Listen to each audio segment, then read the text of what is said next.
Hey, what's going on, Los Angeles? Welcome to the Rams Skinny here on the LAFB network. We are Los Angeles Sports. This is your daily dose of Los Angeles Rams news. Stafford's back. We talked about it last episode with our good friend First and Tuna, so we don't need to get too much into that. We'll just say from the top, he's been a full participant since coming back. He actually spoke to the media today, Skinny member. I was like, when are we going to see Stafford actually talk to the media? He spoke, said he wouldn't get into exactly what he's dealing with, but it's been a process. He feels good right now. It's always going to be day to day. So this is a storyline that's really never going to go away. But hey, as of now, things are good. He's practicing. And everyone's saying he looks like himself, blah, blah, blah. So that's great. I don't even want to talk about Stafford unless you do. But first and foremost, Skinny T, how are you doing today? I'm doing great. I wanted to take a second, shout out a movie that my buddy Charlie Houston wrote, Caught Stealing. It's going to be in theaters here shortly. So if you guys are want to check out a movie, it's got Austin Butler, who's fantastic, obviously, Regina Hill. I'm forgetting somebody else's name and two other people's names that are really great. But it's a great cast. Looks like a lot of fun movie, and Charlie's a great person, so go support Charlie. And Caught Stealing, directed by Darren Aronofsky. Hard to beat that. So wow, pretty awesome. I stayed with Charlie and their family when first moved to Los Angeles. Stayed with them, so they were a huge part of us landing here in LA. Wow, that's great. He wrote it. And you're thinking of Regina King is the actress. Regina King, yeah. Zoe Kravitz, I just saw in it. Yeah, great little cast there. Bad Bunny with an appearance. Yes. Also, Bad Bunny is like after his Happy Gilmore debut. I mean, is he like an Oscar-worthy actor now? It could be. But this just goes to show you, I don't just forget Ram stuff. I forget all sorts of people's names. Yeah, a lot of names in the world we have to remember in this business. So, speaking of names, we're going to do a 53-man roster projection today. 53 names we're going to throw at you all. Cut down day is Tuesday, August 26th, I believe that date is. Skinny informed me it's like 9 a.m. Pacific, so a lot of these will probably happen Monday, or even pretty quickly after the Rams preseason game. So, I figured now is a good time as ever. The game this weekend, obviously, we won't see any starters. Dresser Wynn will be playing the entire game, which great. Good for him. Hopefully, he can get some tape out there, or at least be a P squad guy afterwards. But Terrence Ferguson will see his first action as the Rams top rookie draft pick. So still plenty of stuff to watch, but figured we don't really need to preview a ton of this because everyone kind of knows what's going into it. We'll just see a lot of younger guys and as they battle to make this roster, which is why we'll do this 53-man projection. Anything you want to say quickly, Skinny, about the game coming up? Kind of what you're looking for at all? One thing interesting I kind of learned is they were shooting for another joint practice. They were looking into Minnesota. They were looking into Cleveland because obviously they're headed out to Cleveland, but did not get that third joint practice, which, as we've mentioned before, super important to McVay. But they have picked up what they're calling their Mamba periods, which is where they take on the first versus the firsts, which they've really increased the amount of those periods in practice. So just kind of an interesting wrinkle. Also, McVay won't be, or Stafford won't be traveling with the team. He'll be at the friendly confines of Los Angeles for that game. Yeah, didn't want to get out there to lovely Cleveland, I guess. Cleveland, all the jokes aside, I think Cleveland's an underrated American city. It's got a lot better, obviously. Stuff has to improve to say that. Detroit's another one. Like, I think it's one of those, like, everyone's like, oh, I'm not going to Cleveland. But you go and you're like, it's a pretty badass little town. It's a pretty cool city.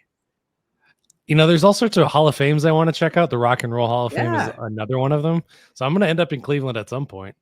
Yeah, my cousin was in the Coast Guard, and he was stationed in Cleveland for a little bit, and he came to love it. So talked very highly. But Stafford will not be there, hanging out here in LA, maybe in the Airstream. Who knows?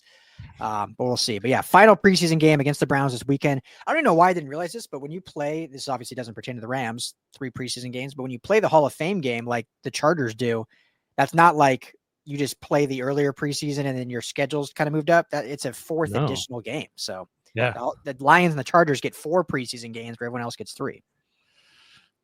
Yeah, didn't really realize that. So, all right.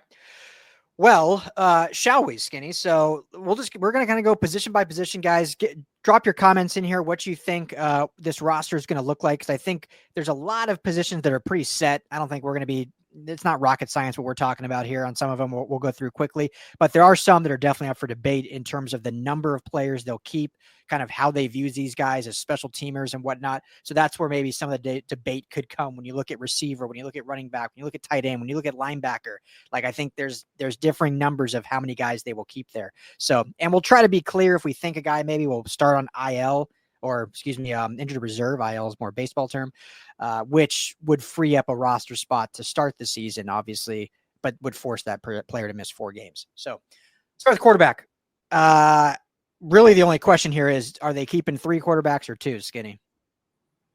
I think they'll keep 3. I think they'll keep Stetson Bennett around with Stafford up in the air. Garoppolo's no Iron Man when it comes to staying on the field. Stetson's shown some nice things in the preseason. Let's do it. 3 quarterbacks. Yeah, I think so as well, especially just with Stafford's health in question. Obviously, he's doing much better, as we said, and has participated fully this week. But that can flare up whenever. And if he misses time, then you want to have 2 quarterbacks you feel good about to go into game days. So, and I think Bennett's done enough that he wouldn't clear waivers, wouldn't be able to bring him back on the P squad. So I think he'd probably get snatched up if they did release him. So I agree. I think you're looking at 3 quarterbacks for the Rams. I'm just going to, for myself, put this in I'll put this in the private chat, Skinny, just so we're not all of a sudden having a 56-man roster by doing this wrong. So if we agree, it'll all just be the same. We're doing this on the fly, so if our number doesn't end up right, we'll go back and correct it. Yeah. Don't burn us at the stake here. So, all right, let's go running backs. I think this is really interesting. I think it's very clear. Obviously, Kyren Williams, and then Blake Corum and Jarquez Hunter, I think, are locks. 3 locks there, even though Jarquez has played a lot. He's a rookie, 4th rounder. They're super excited about him. Do they keep more than 3 is the big question, Skinny. What do you think? I don't think so, because I think they're going to have to keep enough room for a couple extra offensive linemen, given their situation there. That's maybe a little interesting. And then also tight ends. I think they're going to keep an extra tight end. Yep. We'll get to those positions, but I agree. I think this is going to be the first really tough decision. Obviously, Ronnie Rivers has been a guy that's been on the team for quite some time. They love him, but he's been banged up through camps, hasn't been able to really be out there. And Cody Schrader, I think, has shined a lot. I think he's a guy that can, if he ends up being the 4th running back, obviously he adds depth to that room, but I think it's a special teams play that they think he is more valuable on special teams than maybe that 4th tight end, or maybe that 6th or 7th receiver or whatever, which we'll get to. But I just don't know if that's enough to keep him. And I think while he has shown a lot of promise, the running back position, just the way it is, he'll be a much easier play to waive and bring back on the practice squad. I don't see, like, with how running backs are viewed in this league, like, I don't think any teams are going to snatch up an RB4 and RB5 on waivers. I think everyone's kind of like in agreement, like, our guys we cut, we're bringing back on the P squad, and let it be. Versus keep an eye out for the 49ers once the waivers hit. It seems like everybody behind Christian McCaffrey is injured, so they might be snatching up everybody. That is true, and that's the last thing you want to see is a Rams hopeful player end up going to the division-hated Niners. So, but for now, I think we're in agreement. 3 running backs, yeah? Yep. Okay. Receiver. So typically the Rams have always kept around 6 receivers. I've seen some out there putting it that the Rams keeping 5. That just seems I just don't see them doing that. That seems low for me. But what do you think? 6, 7, 5, where are you putting this at? And which players, obviously? I can't see them with fewer than 6, with what they have with Jordan Whittington, Kanata Munfield, and Xavier Smith. Yeah. Especially with Xavier Smith kind of, being able to, work in kind of the short areas, maybe in the running game and in special teams. I think he's got to be a lock. So I'm going Davante, Puka, Tutu, Jordan Whittington, Kanata, Xavier Smith. My guy, Xavier Smith, got to throw that out there. Your guy is fantastic. He's had a fantastic camp in preseason. So yeah. I think he's locked in there. Britton Covey was signed as a free agent, seen as kind of like the return guy. So many will probably think that he might be that 7th. I agree with the 6 you said. I feel like those 6 are all locks. Luckily, Xavier Smith, I think, has some returnability. So, and has done that obviously in the past for this team. Jordan Whittington has some returnability. So I agree with you. I don't think they keep 7 just because of obviously some injury concerns at other positions, plus some depth at other positions. I think those are the 6 guys. You said it. I wouldn't change anything there. The big one, and this is throwing out a hot take here, is some of these other receiver needy teams, which we've seen some trades happen just yesterday. I mean, the Broncos trade Devon Vile to the Saints. Sky Moore traded from the Chiefs to the Niners.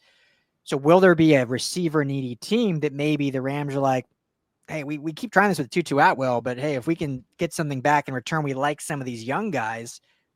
Maybe we see Tutu on the move. I can't see them trading like a Whittington or even a Xavier Smith, and I don't know what the value is. Obviously, they love Kanata. Mumfield is just a rookie. But a guy like Tutu's on a 1-year deal. Someone like the Raiders has extreme youth at receiver. That would be the only move I would see. Otherwise, I see those 6 as locked that you mentioned. I do love that trade idea, and I don't remember what kicked it off, but I started thinking this morning, does Sean McVay actually know what to do with that kind of speed? As a former tight ends coach, has he ever had a guy that fast? Does he know what to do? Anyway, yeah, I know. Conversation for a different day. Yeah. So evidence says no, he doesn't. it does. Yeah. Evidence proves that. And you look at the Raiders, they got Jacoby Myers, who's great, underrated. After that, they got 2 rookies and a year 3 guy who had 500 yards last year. So there's a lot of, obviously Brock Bowers is their leading receiver, but he's a tight end. So, I mean, who knows if the Rams and Raiders pick up the phone.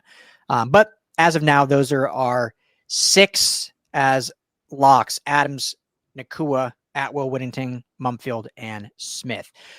Tight ends. This will be our first real kind of, well, I guess running backs was too, but tight ends will be first real interesting one because there's definitely the argument to need to keep 4. There's definitely the argument that 4 tight ends is a lot of tight ends on a team that typically doesn't use many tight ends. Now we know they're going to use a lot more 12 personnel this year. So the argument is 4 would make a lot of sense. Where do you have them going? I'm sticking with 4 as well. I think, Higbee and Colby Parkinson are complete locks. Yeah. They were working with the first team the entire way through training camp.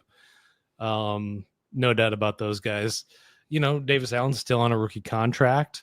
And, the argument could be made that he outcompeted Terrence Ferguson, who's been injured for much of the last several weeks, getting back into action, as you mentioned earlier.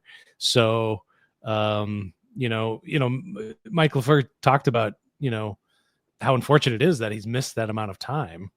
But I think he's obviously the future of the position. He's going to be, a big offensive threat once they get him settled into the position. So they got to keep him around as well. Obviously, he's not clearing waivers if they don't go with him. So I'm thinking 4 here. Yeah, I agree. I think the Ferguson injury actually has forced them to keep 4. I think and this is nothing against Davis Allen, but I think the hope was if Ferguson hit the ground running, like really seized that role and pushed Ferguson or pushed Colby Parkinson, and Tyler Higbee, they could feel like Davis Allen was a little more expendable. Allen hasn't done a ton that he would maybe clear waivers to, and they would be able to bring him back, being a former, 5th round pick, still on a rookie contract, like you mentioned, out of Clemson. So I think that was probably the hope. And him just being injured on the field, I think they've been forced to keep 4 because we don't even know what his real status is at. Like we said, we'll see his first game action this weekend against Cleveland. So I just think, they're forced to keep 4 at this point, just out of necessity. And I've seen others out there kind of putting Parkinson on the cut block. I would be shocked if I think he's an absolute lock. He is so important in the running game. As you mentioned, ran with the ones the entire training camp, with Tyler Higbee. So to me, when you see 12 personnel weeks 1 through 8, it's Higbee and Parkinson, and then see if Allen or Ferguson can catch up to those guys to get on the field, but neither of them are on the same stratosphere, right? Well, that sounds a little disrespectful, but neither of them are close to challenging those 2 guys for starting reps. So I agree. I think it's going to be 4. There we go. Tight ends. Our guy, we don't change anyone's content here at LFB. Our guy Nico dropped his 53 roster prediction. He has them cutting Parkinson. I don't agree. I'll just say that. Yeah, no, I don't think so. No. All right. Offensive line. We've seen the Rams typically keep quite a few just because of the injury history they've had. You've got to figure the minimum a team keeps usually is 8. The max is usually 10. Where are you feeling on this? Yeah, I'm leaning much more towards 10. They made a couple of additions. They brought in David Quessenberry, DJ Humphrey. The big question is, does Alaric Jackson start on IR? Does he miss the first 4 games plus whatever? And I think that's a distinct possibility. So I'm just going to go out. I'm going to go out on a limb and say he starts the season on the IR. And that brings my total down to 9. So obviously your starters, Rob Havenstein, Kevin Dotson, Coleman Shelton, Steve Avila, and then dropping Humphreys in there. So that's your starting 5. I think Willie Lampkin also starts on the IR as well, which I think is beneficial for them actually in a strange way. He wasn't going to start anyway, but he's got a knee and ankle injury. And McVay said he's going to miss some weeks. So, I mean, that kind of tells a story there. So then your Bo Limmer lock, Justin Diedich. Some people have him on the chopping block. I'm saying he's a lock because he's versatile in the interior there. Kevin Dotson with a chest contusion, Steve Avila last year with his injuries. He can be dropped into those situations. And then Warren McClendon, I think, is taking a huge step forward, and he kind of operates in that swing tackle. So what am I at there? 5, 6, 7, 8. And then, Quessenberry, again, kind of a swing tackle kind of guy. So I like that there. So that puts me at 9. They added Mike McAllister. I'm going to say John LeGlue is his name. That's how it's spelled anyway. They just added him yesterday. So I'm sitting there at 9. So, I mean, I like AJ Arcuri. He's taking a big step forward. Dylan McMahon, I like what he's shown. So, I mean, I don't know who to put in there. And KT Levinson as well. I mean, is a guy that's showing some good stuff.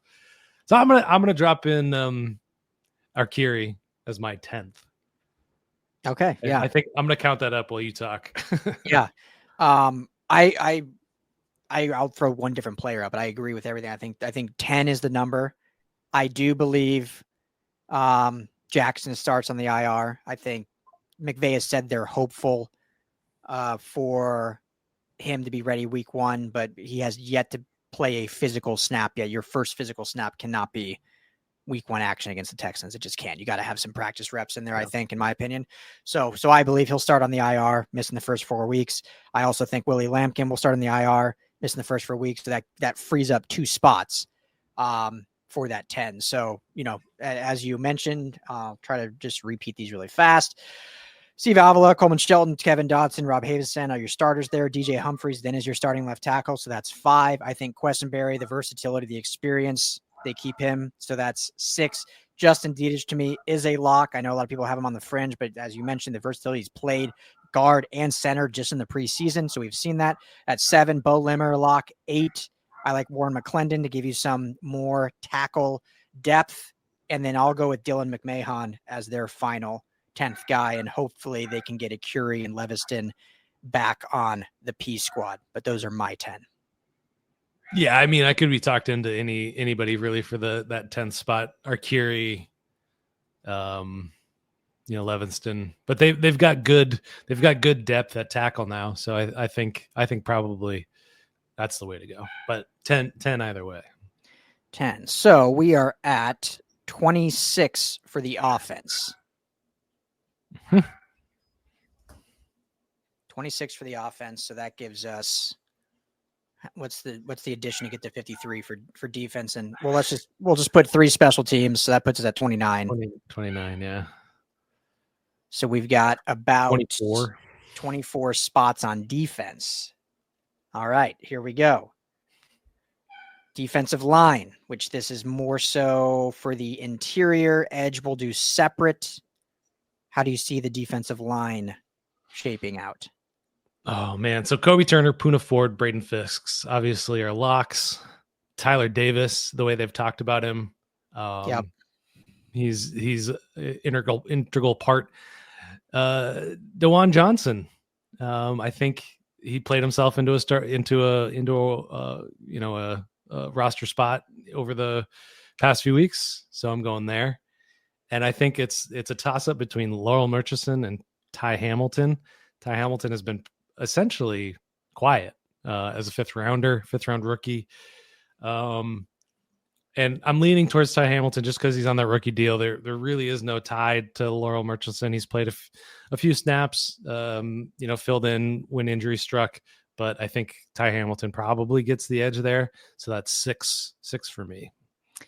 Yep. I'm just going to move on quickly. I agree with you that the 6, and I agree with the 6 you got. Fisk, Ford, Turner, obvious. Hamilton, Davis, DeJuan Johnson. So I'll just stick with you there. And so 6DL. Edge. You got to think here, Skinny, that you got to keep 4 edge, I think. I'll just kick it off. I think you go Byron Young, Jared Verse, obviously. And then I think you got Josiah Stewart, the young rookie out of Michigan, that we've seen some good stuff in camp. Obviously seen a sack or so in the preseason. So I think there's good excitement there. And then after that, you're looking at, Brennan Jackson, Nick Hampton, Kair Thomas. It's obviously you like, I think I like all 3 of those guys. But I would lean probably Brennan Jackson to be that 4th. I can't see them keeping more than 4 at this position, just based on how many they need to keep in the secondary. And obviously the interior linebacker we'll get to here in a minute. So I think 4, and I think those are my 4. Yeah, I mean, the only argument I would try to make would be to keep 5, Brennan Jackson and Nick Hampton being the 5th. Yeah. Josiah Stewart, I think, got one sack in the preseason. Nothing really coming out of training camp about him. Didn't hear his name much. Didn't flash much in my opinion. So it's not the perfect answer, but I'm leaning 5 here.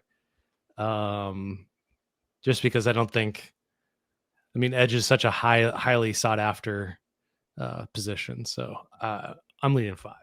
The question is, do you see special teams value from a guy like Nick Hampton or Brennan Jackson or Josiah Stewart? Well, they're not cutting Josiah Stewart. He's a 3rd-round rookie this year. So yeah, I think both of those, Nick Hampton has more Nick Hamilton. Nick Hampton has probably, I think, a bit more upside in terms of the special teams. Maybe Brennan Jackson's a bit bigger body, which they don't have. So you kind of think that fits the puzzle piece a little better. So I'm really on the fence. So maybe I'll talk myself in or out of it as this breaks down more. Let's go with 5 for now. We'll go with you. Okay. 5 edge. Because I agree. And as great as obviously Verse and Young are, you got to have some rotational pieces there that can flip in and out. So yeah. All right, so that puts us at, we only have room for 18 more? Does that sound right? Yep. Wait, no, that's not right. 24 minus 11 is 13. 29 more. plus 11 is 40. So yeah, 13. 13 between inside linebacker and the secondary. So let's go to linebacker. Based on history and based on how much the Rams value the position, this seems like 3 linebackers, right?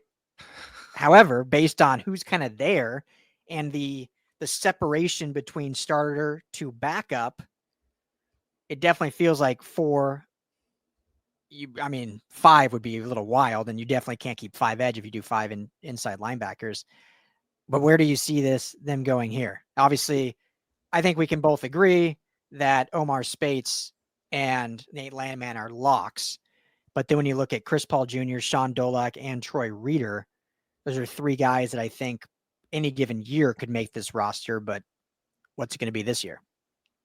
So when Landman was out with injury, Troy Reeder filled in at the green dot. He is the most experienced out of all of these guys. I feel like you have to keep him around. Chris Paul Jr., fifth rounder, they don't typically cut. They typically don't cut their draft picks. So it's like 4 is kind of where I'm leaning, which already is putting stress on my kind of what I want to see in the defensive backfield. So yeah, this will be the debate, right? If you keep 4, are you only going 9 DBs or do you cut one of those edge guys? I could see him going 9 DBs. So keeping 4 inside LBs, and you think they keep Reader over Dolak? I do. Or Chris Paul, both over Dolak? Yeah, I think so. I think as great as Dolak has looked and how much the fans love him, I think they'll be able to get him through to practice squad. I think he hasn't done enough where someone's going to be like, oh, we're snatching this guy up. I think he'll be a P squad guy, which lets him develop more and potentially be. I mean, he could be on the roster at mid-season if injuries happen, but. So yeah, I think Dolak's P squad. So then if you're looking at 4, it's obviously Landman Spates, Chris Paul, and Troy Reader. If they had to go 3, I think Reader's the odd man out, even though he has the experience. The team seems to love him, but I just think there's too much upside on the rookie contract of Paul. But I mean, all right, should we do it? 4 ILBs. That's where I'm leaning. Okay, 4 inside linebackers. So we got 9 spots for the DB room. All right. Corners, or wherever you want to start, go. Oh yeah, I was just gonna say Darius Williams, Kella Witherspoon, starting outside corners. Quentin Lake, nickel linebacker / free safety / strong safety. Yeah. So he does a lot there. Cam Curl and Cam Kinchins, I believe, are your starters at safety. So we're sitting at 5 already there with 4 backups remaining. Yep. Barring cutting either Nick Hampton or Brennan Jackson. So yeah, I think we'll just go back and forth. I think Jalen McCullough makes the cut here. I think they have a lot of belief in Emmanuel Forbes. Yeah, so that Jalen McCullough, Emmanuel Forbes, that brings you to 7. In my opinion, I know they brought him back after waiving him. I think Darian Kendrick's kind of the odd man out here. Yeah, it's starting to look that way. I mean, Kobe Turner's played a lot of good football. And he moved when Witherspoon missed time at training camp. He moved into that kind of starting role with the first team defense. So I think he's a lock. So now we're really down to one available roster spot. And we've got, AJ Green, I think Cam Lampkin, Darian Kendrick, Josh Wallace, Tanner Ingle, all kind of Woods. Charles Woods. Yeah, I think to a lesser degree Charles Woods, but based on last year, really. Yeah. If we're going positional value to make it easier, I think safety wise, it's Curl, Kinchins, obviously, and McCullough. I think you got your 3 safeties there. I mean, Lake, I put in his own I put Lake in his own category, kind of. Yeah. So those are my 3 safeties. Quentin Lake, if you want to say safety, so there's your 4. And then I think the other guys, if they can get back, are P squad guys from the safety room. And then you look at corner, so you got 5 spots. And, obviously, as you mentioned, you go Williams, Witherspoon, Durant, Forbes, and then it's between Lampkin or AJ Green, really, for me. And I think I'd lean Lampkin as an extra corner over Darian Kendrick. Over Darian Kendrick. Wow. You lean Lampkin over Wallace? Is that what you're saying? Wallace is, that's the toss-up. Wallace and Lampkin, I think, are the 2 toss-ups. I think Kendrick, we've kind of seen what we've seen with him, just the up and down nature. And why not? He's hurt. He was hurt all last year. Yes. And they released him already and re-signed him in the weird contract. He is more expensive, likely, than the rest of these guys. So, oh man, that kind of hurts me a little bit. Just because he was such a vocal leader for that defense when he was a starter. Come on. Yeah, I'm. As much as I love Lampkin, I think I'm going to lean Josh Wallace just because he's got a bit more pedigree, a bit more playing time. from last year. So that's my 53rd. Or should I talk myself out of an extra edge rusher? I'm not talking myself out of an extra edge rusher. Period. Okay, done. So there we go. 9 DBs. Well, there you have it. That is going to be the roster. That's the 53-man roster for your Los Angeles Rams starting the 2025 season against the Houston Texans. You heard it here first on the Rams. Skinny on the LAFB Network. Anything else to add, Skinny team? No, let's go. How far away is September 7th? How many days is that? We're getting there. We're about 17 days out. I've done enough math today. I've done enough math. I can't add more math to my plate. But yeah, so we are finally almost there. Browns game this weekend, final preseason game, and then kind of the last week of preparation before the season officially kicks off. We've got a great schedule, a great slate of video coming your way. We're going to be doing more live. So Thursdays, we're going to be going live in kind of the late afternoon. We're still kind of looking at 3 or 4. If you guys have any feedback, let us know. But we're going to try this late afternoon.